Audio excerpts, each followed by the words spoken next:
Nakarecover na ang global tourism mula sa COVID-19 pandemic ayon sa United Nations. Dito sa Pilipinas, nakabangon na rin ba ang turismo? Saksi si Nico Wahe. Travel is life para sa mag-BFF na sina Miggy at Nick.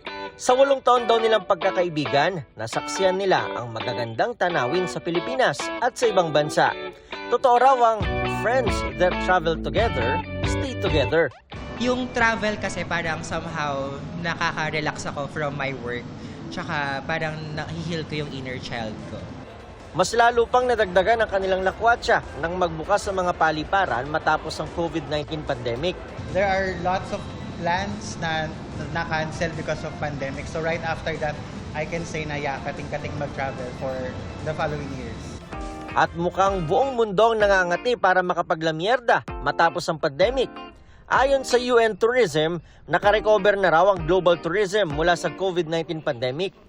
1.4 billion international tourist arrivals na ang naitala worldwide noong 2024. 11% na mas mataas kaysa sa 1.3 billion noong 2023. Sa Europe, 747 million international arrivals ang naitala. 5% na mas mataas kumpara noong nakaraang taon at 1% na mas mataas noong 2019. Unti-unti na rin nakakabangon ang Asia Pacific. 316 million na naglanding dito noong 2024. 87% pa lang daw yan ang kabuuang bilang ng mga turista noong 2019. Sa Pilipinas, bumabangon na rin ang turismo.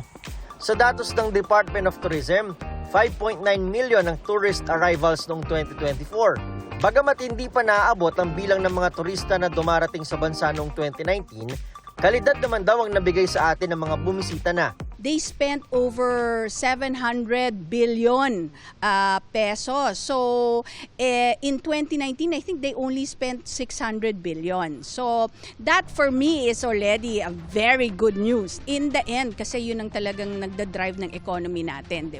Ang mas gumagalaw daw ngayon ay ang ating mga kababayan. Ayon sa Congressional Policy and Budget Research Department ng House of Representatives noong 2023, 48.52 million domestic tourists ang nag-overnight sa iba't ibang bahagi ng bansa. Mas mataas yan sa 46.38 million noong 2019. Ayon sa PTAA, naramdaman nila yan noong nakaraang taon. We had the Travel Tour Expo last year. We had over 100,000 people who visited us in February. With that, talagang we saw there was really, revenge travel was real, okay? Because we had over 800 exhibitors and they were all very happy. Inaasahan daw nila na mas marami ang pupunta sa Travel Expo nila ngayong taon na magaganap sa February 7 to 9. Kung deserve mo naman talaga yung travel kasi pinaghirapan mo naman yung perang babayaran mo doon. Kung gusto mo mag-travel, i-book mo na agad. Huwag ka na magdalawang isip. Para sa GMA Integrated News, ako si Nico Wahe, ang inyong saksi. Mga kapuso, maging una sa saksi. Mag-subscribe sa GMA Integrated News sa YouTube para sa iba't ibang balita.